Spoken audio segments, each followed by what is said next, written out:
காதில் வாங்க முடியல, அதெல்லாம் பூசுது.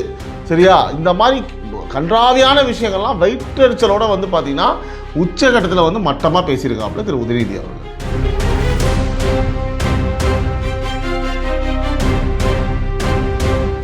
ஸோ ஏங்கண்ணே, நான் என்ன கேட்குறேன், 5 வருஷமாக நீங்கள் பவரில் இருக்கும்போது கார்ப்பரேட் கம்பெனி ஏசி ரூம் மாதிரி சோஃபாக்களை போட்டுக்கிட்டு விளம்பர ரீல்ஸ் ஓட்டிக்கிட்டு கஜானாவை 13.18 லட்சம் கோடி கடனுக்குள்ளே தள்ளிட்டு மக்கள் வந்து நேர்மையாக தேர்வு செய்துள்ளனர். ஸோ முதலமைச்சர் விஜயால் மட்டுமே தமிழ்நாட்டை சீராக ஆள முடியும் என மக்கள் உறுதியாக தீர்மானித்துள்ளனர் அப்படின்னு பாராட்டி தள்ளிட்டார். ஐயோ, உண்மையாக சொல்லுங்க, எவ்வளோ பெரிய ஒரு மிகப்பெரிய கட்சி, ஒரு எவ்வளோ பெரிய ஆளுமையாக இருந்த கட்சி இருந்துக்கிட்டு நான் அதிகமான வாக்கு பெற்று நான் வந்து ஜெயிச்சிருக்கேன் அப்படின்னு ஒரு பெருமையாக நீங்கள் இருக்க நிலைமைக்கு 3ஆவது இடத்துக்கு போயிட்டு இல்லை கேட்குறேன்.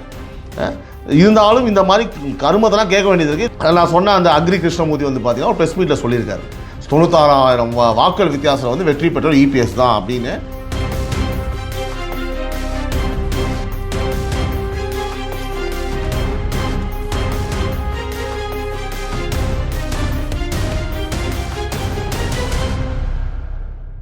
உறவுகளால் நான், உறவுகளுக்காக நான், உங்கள் சிபி நவீன். அனைவருக்கும் இனிய மாலை வணக்கம். உறவுகளே, இது டைம்ஸ் ஆஃப் ரிப்பப்ளிகன் நியூஸின் அரசியல் மேடை.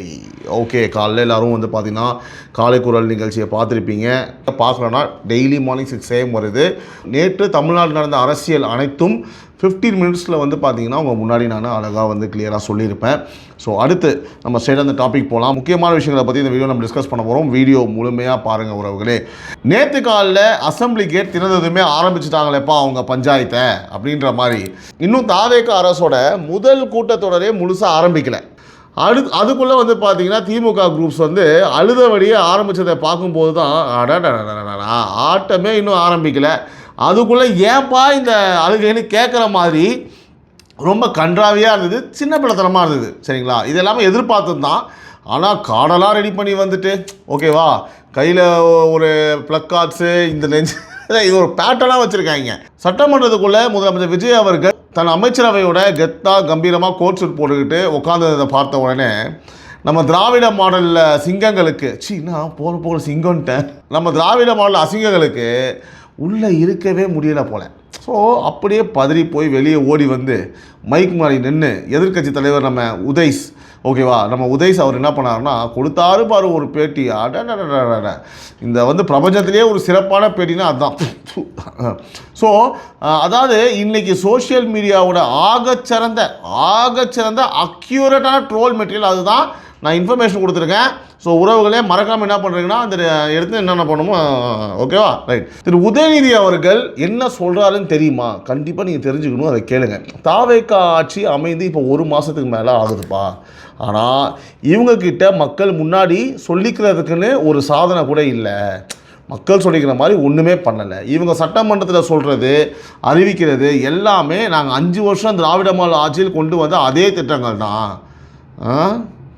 சரி, ஸோ அதே சாதனைகள் தான். தாவேக அரசுங்கிறது ஒரு அக்யூரேட்டான காப்பி பேஸ்ட் அரசு. நம்ம திமுக அரசு திட்டங்கள் மேலே தங்களோட ஸ்டிக்கரை ஒட்டிட்டு ஆனால் வெறியாவதுங்க. ஸ்டிக்கரை பற்றி யார் பேசுகிறா, காப்பி பற்றி யார் பேசுகிறா? மக்களுக்கு எல்லாம் 5 வருஷம் செஞ்சுட்டாங்க நீங்கள், ஓகே ரைட்டு. ஸோ அதே மாதிரி ஸ்டிக்கர் ஓட்டிகிட்டு இருக்குன்னு சொன்னால் அடுத்து ஆட்சியோட தோல்விக்கான பழியை மட்டும் தூக்கி திமுக மேலே போடுறாரு விஜய். ஸோ இந்த மாதிரி பல காது கொடுத்தே காதில் வாங்க முடியல, அதெல்லாம் பூசுது. சரியா? இந்த மாதிரி கன்றாவியான விஷயங்கள்லாம் வயிற்றெரிச்சலோட வந்து பார்த்திங்கன்னா உச்சகட்டத்தில் வந்து மட்டமாக பேசியிருக்காப்புல திரு உதயநிதி அவர்கள்.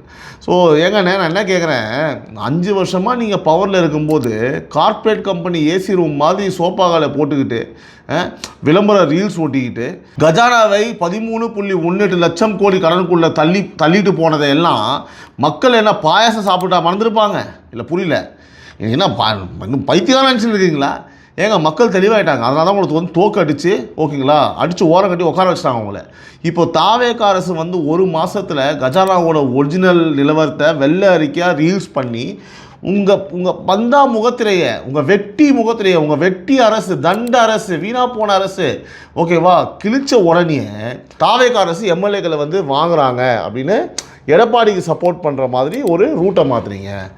இது அதாவது இதை பார்த்துட்டு இன்றைக்கும் நெட்டிசன்லாம் வந்து பார்த்திங்கன்னா சோஷியல் மீடியாவில் என்ன ரியாக்ஷன் கொடுக்குறாங்கன்னு தெரியுமா? ஆனால் 5 வருஷமாக நீங்கள் ஓட்டுனது தான் ஸ்டிக்கர் மாடல்னு தமிழ்நாட்டுக்கே தெரியும். இப்போ வந்து நீங்கள் தாவேகா மேலே பழி போடுறீங்களே, இதெல்லாம் வந்து நியாயமாக அப்படின்னு உங்களை மீன்ஸ் போட்டு வச்சு கிளின்னு கிழிச்சிட்டாங்க. இந்த வீடியோ நான் சொல்கிறதுக்கு முன்னாடியே நீங்கள் போய் தயவுசெய்து இன்ஸ்டாகிராமை பாருங்கள். பார்த்தீங்கன்னா உங்களுக்கு ஃபிட்ஸு வந்துடும், காக்கா வலிப்பே வந்துடும். உங்களை அந்தளவுக்கு கேவலப்படுத்தினாங்க. ஏன்னா பொய் பேசலாம், இப்படி அண்ட புழுவாக புழுவீங்க. யாருங்க ஸ்டிக்கர் அரசு? நீங்கள் தாங்க ஸ்டிக்கர் அரசு. அதை விட ஒரு மரண காமெடி என்னென்னா, தாவேகோட சோஷியல் மீடியா ஆதரவாளரே முதலமைச்சர் விஜய் அவர்கள் வந்து பார்த்தீங்கன்னா விர்ச்சுவல் வாரியர்ஸ்னு வந்து அடையாளப்படுத்தி அவங்கள வந்து காமிச்சிருந்தார். ஓகேவா? ஸோ அதை இன்றைக்கி உதயநிதி ஸ்டாலின் வந்து பயங்கரமாக கிண்டல் பண்ணியிருக்காரு. என்னன்னா அவங்க விர்ச்சுவல் வாரியர்ஸ் கிடையாது, அவங்க வந்து பார்த்தீங்க அப்படின்னா விர்ச்சுவல் அப்யூசர்ஸ். ரொம்ப கிரிஞ்சாக இருக்குங்க, நல்லா இல்லை. முதல்வர் கோட் சூட் போட்டிருக்காரு, வேட்டி சட்டை கட்டிருக்காரு, இன்றைக்கி டிஃபன் பாக்ஸ் தூக்கிட்டு வந்திருக்காருன்னு சோஷியல் மீடியாவில் ட்ரெண்ட் செய்தது தான் இவங்களோட 24 மணி நேர வேலையாக இருக்குது. ஸோ ஆளுநரோட உரை வந்து பார்த்திங்கன்னா ஆளுங்கட்சி ரீல்ஸ் போடுவதற்கு ஒரு கண்டென்ட்டாக தான் அமைஞ்சிருக்கு. புரியுதுங்களா? அப்போ தேர்தல் பரப்புரையில் பெண்கள் பாதுகாப்பு பற்றி விஜய் சார் என்னென்னவோ வீரவசனமெல்லாம் பேசினார். ஆனால் இந்த ஒரு மாதத்தில் குற்றங்கள் நடந்திருக்கு. ஸோ இதையெல்லாம் பார்க்கும்போது கண்ணாடியை பார்த்து பேசிகிட்டு இருக்கீங்க சார் என்கிற சினிமா காமெடி தான் நினைவுக்கு வருது. ஸோ முதல்வர் விஜய் உண்மையான பிரச்சனைகளை குறித்து என்றைக்கு தான் வாய் திறப்பாரோ தெரியவில்லை அப்படின்னு திரு உதயநிதி ஸ்டாலின் சும்மா திரு உதய்ஸ் வந்து பயங்கரமாக நக்கல் அடிச்சிருக்காப்புல. ஆக்சுவலி இந்த கண்ணாடி மேட்ரு பேசும்போது நம்ம 4-5 வீடியோவில் வந்து பார்த்தீங்கன்னா இது சார் கண்ணாடி சார், அந்த கண்ணாடி பார்த்தீங்களே காரி துப்பிக்கோங்க, படுத்து நீங்கள் காரி துப்புற மாதிரி நிறைய நம்ம சொல்லியிருக்கோம். ஒரு வேளை பார்த்துருப்பாங்களோ, ஏன்னா இது கண்ணாடின்னு சொல்லும் போது இதை பார்க்க தான் நம்ம பேசுகிறோம். சார் அடுத்து வந்து பார்த்தீங்கன்னா ஏங்க நான் என்ன கேட்குறேன், உதயநிதி அவர்களை உண்மையான பிரச்சனையை பற்றி பேச நீங்கள் சொல்லிக் கொடுக்கணுமா? ஆட்சிக்கு வந்த ஒரே மாதத்தில் மாநிலம் முழுக்க 717 டாஸ்மாக் கடையில் உடனடியாக மூடி போதை இல்லா தமிழ்நாட்டுக்கான ஃபஸ்ட்டு ஸ்டெப்பை தாவேக அரசு எடுத்து வச்சப்போ நீங்கள் முதல் எங்கே போனீங்க? இங்கே இருந்தீங்களா இல்லை துபாய்க்கு போயிட்டீங்களா? எங்கே இருந்தீங்க? யார் கூட இருந்தீங்க? அதாவது உங்களுடைய கட்சிக்கார கூட இருந்தீங்களா, இல்லைனா வந்து உங்களுடைய ஃப்ரெண்ட்ஸோடு இருந்தீங்களா, இல்லை உங்கள் குடும்பத்தோடு நான் கேட்குறேன். இந்த அதிரடி ஆக்ஷனை பார்த்துட்டு தான் ஓகேவா இன்றைக்கி இந்த அறிவாலய கூடாரமே என்ன பேசுன்னு தெரியாமல் முரண்பாடுகளின் மொத்த உருவமாக நின்று புலம்பிட்டு இருக்காங்க. சரிங்களா? சம்மதமே இல்லாமல் இதை உருட்ட வேண்டியது. ஸோ அதே மாதிரி கருப்பு பேட்ஜு நான் ஏற்கனவே சொல்லியிருந்தேன். இந்த தூள் படத்தில் விவேக் வந்து நைட்லாம் அந்த ஜிம்முக்கான இதெல்லாம் ஸ்டிக்கர்லாம் ஃபுல்லாக தர்மாக்கோலில் பண்ணி ரெடி பண்ணிருப்பான். ஏய் ஃபோன் எடுத்துகிட்டு போ, இதை தான் நைட்டு பூரா உட்காந்து ஓடிட்டு இருந்தியா, போடா அங்கிட்டு அப்படின்ற மாதிரி. இது ஒரு பொழப்புன்னு நைட்டு ப்ளக்கார்ட்ஸ், வசனம், பேட்ஜு, இந்த எஃபர்ட்டை நீங்கள் உங்கள் ஆட்சியில் கொஞ்சம் காமிச்சிருந்தீங்கன்னு வச்சுக்கோங்களேன், 4 ஓட்டாக சேர்ந்து விழுந்துருக்கும். இதுக்கு மேலே உங்களுக்கு சொல்கிறது வேறு எதுவுமே இல்லை. இந்த மாதிரி வந்து கெட்ட விஷயத்துக்கு, மக்களுக்கு எதிரான விஷயங்களுக்கு, பொய் பேசுகிறதுக்கு, புரணி பேசுகிறதுக்கு நீங்கள் யூஸ் பண்ணுற உங்களுடைய கிரைன்னா மூளை தானே அப்படின்ற மாதிரி. எஸ், அந்த கிரைன் தான். அந்த கிரைனை நீங்கள் வந்து பார்த்தீங்கன்னா மக்களுக்கு நல்லது பண்ணியிருந்தீங்க அப்படின்னா 2 எம்எல்ஏ சீட்டு எக்ஸ்ட்ரா ஜெயிச்சிருப்பீங்க, 4 பேர் உங்களை வந்து எதாவது பாராட்டியிருப்பான். அதனால் இன்னுமேலாவது திருந்துங்க தயவு செஞ்சு. ஸோ அடுத்தபடியாக வந்து பார்த்தீங்கன்னா திமுகவோட ஒட்டுமொத்த அரசியல் நரேஷனையுமே தரைமட்டமாக்குற மாதிரி ஒரு அல்டிமேட் கூத்து நேற்று சட்டமன்றத்துக்குள்ளே நடந்திருக்குப்பா. என்னன்னு கேட்டிங்கன்னா, கடந்த காலங்களில் முன்னாள் ஆளுநர் RN ரவி இருக்கும்போது அன்றைய திமுக அரசு தயாரித்து கொடுத்த உரையில் பெரியார், அம்பேத்கர் பெயர்களை படிக்காமல் கட் பண்ணுவார். ஸோ சபை நடுவுலேயே வந்து கோவிச்சுக்கிட்டு கிளம்பி அவர் மாதிரி போயிட்டே இருப்பார். இது நிறைய நடந்திருக்கு. ஸோ பெரிய ஒரு WWF சண்டையே நடக்குவாங்க. ஓகேங்களா? சக்காலத்தி சண்டை, மாமியார் மருமக சண்டை மாதிரி நடந்துகிட்ருக்கும். ஆனால் இன்றைக்கி அதாவது ஒரு புதுமையான பார்க்குறதுக்கு அடடா அப்படின்ற மாதிரி தற்போதைய ஆளுநர் வந்து ராஜேந்திர விஸ்வநாத் அர்லேக்கர் வந்து பார்த்திங்கன்னா முதலமைச்சர் ஜோசப் விஜய் தலைமையிலான தாவேக அரசு தயாரித்து கொடுத்த அந்த கொள்கை முழக்கங்களை அவையில் ஒரு வார்த்தை கூட மாற்றாமல் அப்படியே அச்சு பிசங்காமல் வாசித்து காட்டி ஒட்டுமொத்த அறிவாளர் கூட்டத்தையும் வந்து பார்த்திங்கன்னா ஒரு ஸ்லிப்பர் ஷாட்டுங்க, அப்படியே வேறு லெவலில் ஷாட்டில் வந்து அப்படியே ஆழ்த்திருக்காரு. அதாவது என்னென்னா சண்டை போடுவாங்க. ஏன்னா குடும்பம் நல்லா இருந்தால் ஏங்க மக்கள் சிரிச்சாலே இவங்க ஆகாதுங்க. உங்களுக்கு புரியுதா? எந்த இடம் நரி பூந்த மாதிரின்னு வச்சுக்கோங்களேன், எந்த இடத்துல ஒரு நல்லது நடந்துக்கூடாது. ஐயோ என்ன கோச்சிட்டு போகல, ஐயோ நல்லபடியாக முடிஞ்சிச்சு, ஐயோ என்னங்க தாலி கட்டிங்களா, இன்னும் பொழைச்சிட்டாரா, என்னங்க சந்தோஷமா இருக்கீங்களா, என்னது சோறு தின்னீங்களா, இவ்வளோ இந்த மாதிரி ஒரு எண்ணம் உள்ளவங்க, புரியுதா உங்களுக்கு? ஸோ மொத்தம் 39 நிமிடங்கள் நடந்த இந்த உரையில் திமுக காலங்காலமாக நாங்கள் மட்டும்தான் பேசுவோம், இது எங்கள் ஏரியான்னு காப்புரிமை வச்சிருந்த மத்திய அரசு, தந்தை பெரியார், அம்பேத்கர், காமராஜர் ஆகிய வார்த்தைகள்லாம் ஆளுநர் அர்லேக்கர் எவ்வித தயக்கமும் இன்றி சும்மா அக்யூரேட்டாக வந்து உச்சரிச்சிருக்காருங்க. உண்மையாகவே ஆளுநர் வந்து தனது உரையை தொடங்கின போதே கட்சி தொடங்கி 2 ஆண்டுகளில் தாவேகா பெற்றுள்ள மாபெரும் மக்கள் ஆதரவை குறிப்பிட்டு மாற்றம் ஒன்றே மாறாதது என்பதை தமிழ்நாட்டு மக்கள் மீண்டும் நிரூபித்துள்ளனர். ஸோ அதாவது வந்துன்னா இந்த ஜாதி மதங்களை கடந்து எவ்வித பண விநியோகமும் இல்லாமல் தாவேகா வந்து பார்த்திங்கன்னா மக்கள் வந்து நேர்மையாக தேர்வு செய்துள்ளனர். ஸோ முதலமைச்சர் விஜயால் மட்டுமே தமிழ்நாட்டை சீராக ஆள முடியும் என மக்கள் உறுதியாக தீர்மானித்துள்ளனர் அப்படின்னு பாராட்டி தள்ளிட்டார். ஐயோ, ஒரே ரத்தங்கக்கி சாவலைங்க இவர் பேசின பேச்சுக்கு. என்னடா நடக்குது? ஒருவேளை விஜயோட ஃபேனாக இருப்பாரோ இவரோ, ஒருவேளை இவனும் தற்கூரியோன்னு கூட யோசிச்சிருப்பாங்க முட்டா பசங்க, ஓகேவா? ஸோ ஆனால் இதை வந்து பார்த்தீங்கன்னா வெளியே நின்று பார்த்த உதயநிதி ஸ்டாலினால் தாங்கிக்கவே வந்து முடியல. உடனே மைக் முன்னாடி வந்து புதுசாக ஒரு கதையை கிளப்புறாரு. திமுக ஆட்சியில் அரசின் எந்த உரையும் ஆளுநர் முழுசாக படித்ததே இல்லை, பல திருத்தங்களை செய்வார். ஆனால் இன்றைக்கி தாவேகா அரசு தயாரித்த உரையை ஒரு வரி கூட மாறாமல் படிச்சிருக்காரு. நீங்கள் கூட வா கோபால், என்னென்னா எல்லாம் சாவடிக்கிறீங்க சேர்ந்து, இப்படி பண்ணால் எப்பட்றா, எல்லாரையும் எங்களுக்கு எதிராக எப்போதான அரசியல் பண்ணுறது? ஸோ இதிலிருந்தே வந்து பார்த்தீங்கன்னா தாவேகா பாஜக இடையே ஏதோ ஒரு இணக்கமான அண்டர்ஸ்டாண்டிங் சூழல் உள்ளதோ என்று எண்ணம் எல்லாருக்கும் ஏற்படுது. எப்படியே கடந்த ஒரு மாதத்தில் டெல்லிக்கு போன முதலமைச்சர் விஜய் நிதி ஆயோக் கூட்டத்தில் பங்கேற்று தமிழகத்தோட வளர்ச்சி பற்றி ஆஹா ஓகோன்னு பேசினார். ஸோ கடந்த ஒரு மாதத்தில் இந்த வளர்ச்சி வந்துச்சு இல்லை, அது வந்து பார்த்தீங்கன்னா கடந்த ஆட்சியிலே எங்கள் தலைவர் மு.க. ஸ்டாலின் ஏற்படுத்திய வளர்ச்சி, எப்படி வளர்ச்சியாம் கடந்த ஆட்சியிலேயே. ஸோ அப்படின்னு உதயநிதி வந்து பார்த்தீங்கன்னா ஒரு மட்டமான குற்றச்சாட்டை வந்து அள்ளி வீசுகிறார், ஓகேவா? இங்கே தான் மக்களே சோஷியல் மீடியாக்காரங்க திமுக வச்சு வறுத்து எடுக்கிறாங்க, ஃப்ரை தான்.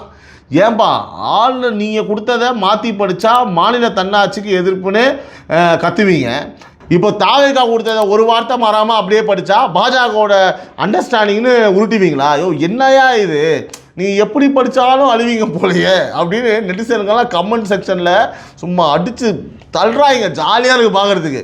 ஸோ அதுக்கு பாருங்கள், மத்திய அரசின் தேசிய கல்விக் கொள்கை அதாவது NEP தாவேகா அரசு வந்து பார்த்திங்கன்னா கடுமையாக எதிர்க்கிறது அப்படின்ற வரிகளையும், இருமொழி கொள்கையை தான் தீவிரமாக பின்பற்றுவோங்கிற வரிகளையும் ஆளுநர் எவ்வித தயக்கமும் இல்லாமல் அப்படியே அவையில் வாசிச்சாரு பாருங்க.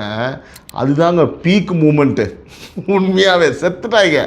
ஸோ தமிழ்நாடோட மிக முக்கிய பிரச்சனையாக மது ஒழிப்பு, பெண்களின் பாதுகாப்பிற்காக முதலமைச்சர் நேரடி கண்காணிப்பில் கொண்டு வரப்பட்ட சிங்கப்பெண் அதிரடிப்படை திட்டங்களை சிங்கப்பெண் அதிரடி திட்டங்களை வந்து பார்த்திங்கன்னா பாராட்டியதோடு மதுரை மற்றும் கோவை மெட்ரோ ரயில் திட்டங்களுக்கு மத்திய அரசு விரைந்து நிதி ஒதுக்க வேண்டும்னு தாவேகா எழுதி கொடுத்த வரிகளை ஆளுநர் அப்படியே ஓகே பண்ணி படிச்சிருக்காருங்க. ஸோ இன்றைக்கி தாவேகா அரசு மத்திய அரசோட உரிமைகளை விட்டு கொடுக்காம அதே நேரம் மாநில தன்னாட்சி உரிமைகளுக்கு ஆளுநரையே அப்படியே ஒப்புதல் கொடுக்க வச்சிருக்கிற இந்த இந்த மாசான ஒரு விஷயத்தை பார்த்துட்டு திராவிட சாம்ராஜ்யத்தின் அகம்பாவத்துக்கு சம்மட்டி அடி விழுந்திருக்கு மக்களே. 50 வருஷமாக மாற்றி உருட்டிக்கிட்டு ஏமாற்றிக்கிட்டு மக்களை வந்து பைத்தியாரன் ஆகிட்டு இருந்த எல்லாத்துக்குமே தொட்டதை எல்லாத்தையுமே உடச்சி சுக்குநூறாக்கி, டேய் இவனுக்கு நம்மளை ஏமாத்தினாங்கடா, இப்படியும் நடக்கும்டா, இப்படியும் ஆளுநர் இருப்பார்டா, ஒவ்வொரு கட்டத்தையுமே நிரூபிச்சுட்டு இருக்கிற இந்த ஆட்சிக்கும் விஜய் அவர்களுக்கும் நம்ம முதல்வர்களுக்கும் என்னோட வாழ்த்துக்கள்ங்க. உண்மையாகவே பாராட்டுகள். மக்கள் இது எல்லா விஷயத்தையும் பார்த்துட்டு தான் இருக்காங்க சார். உங்களுக்கான ஆதரவு எப்போவுமே இருக்கும். நல்லதுன்னு சொல்லுவோம், கெட்டது போனால் இப்படி பண்ணுறாங்க சார் அப்படின்னு சொல்லுவோம். எங்களுக்கு உங்கள் மேலே நம்பிக்கை இருக்குது என்றைக்குமே, அது எந்த மாற்றமும் கிடையாது. ஆனால் உங்களுக்கு கீழே நடக்கக்கூடிய ஏன்னா தெரியும், பிரச்சனை இல்லாமல் இருக்கிறதுக்கு வாய்ப்பே கிடையாது யார் ஆட்சிக்கு வந்தாலும். அந்த மாதிரி இருக்கும்போது மக்கள் வாயிலாக உங்கள் முன்னாடி சில விஷயங்களை வைக்கும்போது அதை நீங்கள் காது கொடுத்து கேட்டு சில மாற்றங்களை பண்ணும்போது உங்கள் வளர்ச்சியை எவனாலையும் எந்த கூந்தல்னாலையும் தடுக்கவே முடியாது சார். ஸோ அடுத்தபடியாக இப்போ நம்ம பார்க்க போகிற இந்த 3வது பகுதி தான் மக்களே அதிமுக கூடாரத்துக்குள்ளே நடக்கிற அந்த மெகா உட்கட்சி பூசலை அக்யூரேட்டாக வேறு ஆணி வேறு அம்பலப்படுத்துது. கண்டிப்பாக இந்த சப்ஜெக்டை வந்து ஃபுல்லாக பாருங்கள். அதாவது 2026 சட்டமன்ற தேர்தல் முடிவுகள் வெளியாகி அதிமுக படுதோல்வி அடைஞ்சதில் இருந்தே எடப்பாடி பழனிசாமிக்கு எதிராக முன்னாள் அமைச்சர்கள் C V Shanmugam, SP Velumani ஆகியோர் ஒரு தனி அணியாக வந்து செயல்பட்டு வந்தாங்க, எல்லாருக்குமே தெரியும். சரிங்களா? ஸோ இடையில் வந்து பார்த்தீங்கன்னா தாவேக அமைச்சரவையில் இடம் கிடைக்காதால வேலுமணி குரூப் வந்து இபிஎஸ் பக்கம் திரும்பினாலும் சி வி சண்முகமும் அதிமுகவில் இருந்து விலகின சி வி பாஸ்கரும் ஸோ இபிஎஸை வந்து மதிக்காமல் தள்ளி போயிட்டாங்க. சரிங்களா? ஸோ இந்த சூழல் தான் வந்து பார்த்தீங்கன்னா கடந்த 13ஆம் தேதி அதிமுக தலைமை அலுவலகத்தில் நடந்த ஆலோசனை கூட்டத்தில் எடப்பாடி பழனிசாமியின் ஆதரவாளர்கள் அவரோட மகன் மிதுனை வந்து நேரடியாக அரசியலுக்கு கொண்டு வந்து இளைஞரணியாக அல்லது ஐடி செயலராக பதவி கொடுக்கலாம் அப்படின்னு பயங்கரமான ஒரு ப்ரெஷர் பண்ணியிருக்காங்க. ஸோ இதை கேட்டு இப்போ அதிமுகவோட ஐடி செயலராக இருக்கிற ராஜசத்தியனும் அதே மாதிரி சீனியர் தலைவர் சி வி சண்முகமும் தன் மகனை அரசியலுக்கு கொண்டு வர எடப்பாடி பழனிசாமி நாடகம் போடுகிறார். ஸோ வாரிசு அரசியல் பண்ணுறார் அப்படின்னு ஓப்பனாக வந்து மீடியாவில் வந்து போர்க்கொடி வந்து தூக்கியிருக்காங்க. இதனால் கடுப்பான இபிஎஸ் அணியை சேர்ந்த அக்ரி கிருஷ்ணமூர்த்தி செய்தியாளர்களை சந்தித்து அதிமுக பொதுச் செயலாளர் எடப்பாடி பழனிசாமி போட்ட பிச்சையில் வெற்றி பெற்ற சண்முகத்திற்கு இபிஎஸ்ஐ பற்றி பேச எந்த தகுதியும் கிடையாது. இதனால தானே நீங்கள் தோத்தீங்க. இப்போ தெரியுதா கட்சி ஏன் இப்படி இருக்குன்னு? இந்த மாதிரி பேச்சுகள் தான். ஸோ இந்த தேர்தலில் தமிழகத்திலே மிக அதிகமான 96,000 வாக்குகள் வித்தியாசம் வெற்றி பெற்றவர் இபிஎஸ் தான். ரைட்டு. அப்போ ஒரு எம்எல்ஏ இபிஎஸ் மட்டும் ஜெயிச்சா போதும். கரெக்டாக? இது மேய்க்கிறது எருமை, இது என்ன பெருமைன்ற மாதிரி. உண்மையாக சொல்லுங்கள், எவ்வளோ பெரிய ஒரு மிகப்பெரிய கட்சி, ஒரு எவ்வளோ பெரிய ஆளுமையாக இருந்த கட்சி இருந்துக்கிட்டு நான் அதிகமான வாக்கு பெற்று நான் வந்து ஜெயிச்சிருக்கேன் அப்படின்றது ஒரு பெருமையாக நீங்கள் இருக்க நிலைமைக்கு 3ஆவது இடத்துக்கு போயிட்டு இல்லை கேட்குறேன். இருந்தாலும் இந்த மாதிரி கருமத்தெல்லாம் கேட்க வேண்டியது இருக்குது. இதை வந்து பார்த்தீங்க அப்படின்னா நான் சொன்ன அந்த அக்ரி கிருஷ்ணமூர்த்தி வந்து பார்த்தீங்கன்னா ஒரு ப்ரெஸ் மீட்டில் சொல்லியிருக்காரு, 96,000 வாக்குகள் வித்தியாசத்தில் வந்து வெற்றி பெற்றவர் இபிஎஸ் தான் அப்படின்னு சண்முகத்தை ஸ்பாட்லேயே வச்சு செம்மையாக டேமேஜ் பண்ணியிருக்காப்புல. ஸோ இந்த ஒட்டுமொத்த பஞ்சாயத்துக்கும் முற்றுப்புள்ளி வைக்கிறதுக்காக இன்றைக்கி சட்டமன்ற கூட்டத்தொடர் முடிஞ்ச உடனே எடப்பாடி பழனிசாமி வந்து ப்ரெஸ் மீட்டில் என்ன சொல்லிட்டாருன்னா சும்மா ஆவேசமாக வெடிச்சிருக்காரு.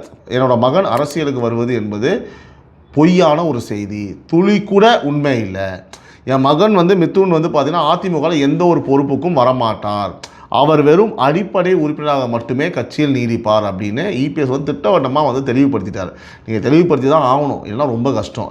அது மட்டும் இல்லாமல் தன் தலைமை மேலே போர்க்கொடி தூக்குற முன்னாள் அமைச்சர்களை பார்த்து செம்ம கடுப்பில் தேர்தலில் ஏற்பட்ட பின்னடைவை வச்சு நிறைய பேர் இப்போது கட்சி விட்டு போகிறாங்க.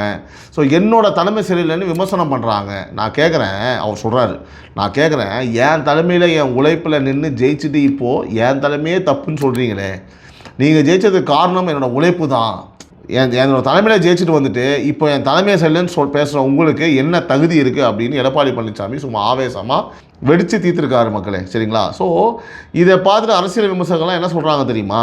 அதிமுகவுக்கு வெளியே எதிரி இருக்காங்களோ இல்லையோ, கட்சிக்குள்ளே எடப்பாடி பழனிசாமியோட நாற்காலியை போடுங்க ஒரு மெகா படையை சுற்றிட்டு இருக்கு அப்படின்னு சொல்கிறாங்க. ஸோ அதாவது வாரிசு அரசியல், குடும்ப அரசியல்னு திமுக விமர்சனம் பண்ணிட்டு இப்போது தங்களுக்குள்ளே வந்து பார்த்தீங்கன்னா வாரிசு பதவிகளுக்காகவும் தலைமை பொறுப்புக்காகவும் குடுமி சண்டை, அதாவது லேடிஸ்லாம் பிடிச்சி வச்சுப்பாங்களா கொலா சண்டை, அந்த மாதிரி குடுமி சண்டை கொலா சண்டை போட்டுக்கிற அதிமுகவோட லட்சணத்தை இப்போது தொண்டர்கள் பார்த்துட்டு காரி துப்புறாங்க. ஸோ இதனால தான் எல்லாரும் இந்த வாரிசு பஞ்சாயத்தாலையும் உட்கட்சி பூசலாலையும் வெறுத்து போய் தூய்மையான அரசியலை தர நம்ம தாவேகாவுடைய தலைவர் விஜய் பக்கம் ஒட்டுமொத்தமாக திரும்ப ஆரம்பிச்சிட்டாங்க. நான் ஒன்று மட்டும் சொல்கிறேன், இன்னமும் பாருங்களேன், ஒரு கட்சி வந்து ஆரம்பித்து 2 வருஷம் ஆகி கோட்டையில் போய் உக்காந்து மக்களுக்கு நல்லது பண்ணுற அவங்க ஒரு ரூட்டை பிடிச்சிட்டு ஜெட்டு வேகத்தில் போயிட்டுருக்காங்க. இன்னொரு பக்கம் தோற்றக்கப்புறம் எதையாவது பைத்தியகாரத்தனமாக பேசிக்கிட்டு காமெடி பண்ணிக்கிட்டு ட்ரோல் மெட்டீரியல் ஆகிக்கிட்டு நல்ல கண்டென்ட் கொடுத்துக்கிட்டு விர்ச்சுவல் வாரியர்ஸுக்கு மக்களுக்கு வந்து பார்த்திங்கன்னா இன்னும் இவங்க ஒரு மிகப்பெரிய பைத்தியக்காரங்களா அப்படின்னு சொல்லிட்டு டெய்லி அவங்கள பார்த்து இவங்களாம் நம்ம ஓட்டு போட்டோன்னு ஃபீல் பண்ணுற வைக்கிற அளவுக்கு கண்டென்ட் கொடுத்துட்ருக்காங்க எதிர்கட்சின்ற பேரில் திமுககாரங்க. சரியா? ஆனால் இன்னமும் இந்த அதிமுகவில் யார் தலைமை, என் பையன் அரசுக்கு வரானா வரலையா, இன்னும் வந்து பார்த்தோன்னா இவர் என்ன சொல்கிறாரு, அவர் கூட இந்த ரைட்டில் இருந்தவர் என்ன சொல்கிறாரு, கீழே இருந்தவர் என்ன சொல்கிறாரு, மேலே இருந்தவர் என்ன சொல்கிறாரு, எவர் போகிறாரு எவர் வராருன்னு இப்படியே கடைசி வரைக்கும் ஒருத்தவங்க பார்த்தாலே ஒரு நெகட்டிவாக இருக்கும் தெரியுமா? என்னடா நீங்களாம் மக்கள் என்ன உங்கள் பிரச்சனை தீர்க்க முடியலன்னா இன்னும் சாகிற வரைக்கும் அந்த கட்சியை அழித்து நாசமாக போகிற வரைக்கும் இப்படியே பேசிகிட்டு இருக்கக்கூடிய அதிமுக தலைமையும் அதை சுற்றியுள்ள அந்த அதிமுகவினருக்கும் பாவங்க அந்த தொண்டர்கள் ஓட்டு போட்ட அத்தனை கோடி மக்கள் இருக்காங்களே அதுக்கும் கோடிகளில் ஓட்டு போட்டிருக்காங்க ஓகேவா. அவங்களாம் பாவம் கதறாங்க. அவங்களாம் யார் எடப்பாடியில் ஓட்டு போடான்னு வச்சுருக்கீங்களா? புரட்சித் தலைவர் எம்ஜிஆருக்கும் புரட்சித் தலைவர் அம்மா ஜெயலலிதாவுக்கும் போட்ட ஓட்டுங்க அது. இப்படி பார்த்தீங்கன்னா உங்களுடைய தனிப்பட்ட பிரச்சனைகளுக்காகவும் தனிப்பட்ட சுயலாபத்துக்காகவும் என்ன கருமாந்திரம் தெரில அந்த கட்சியை நாசமாகறீங்க.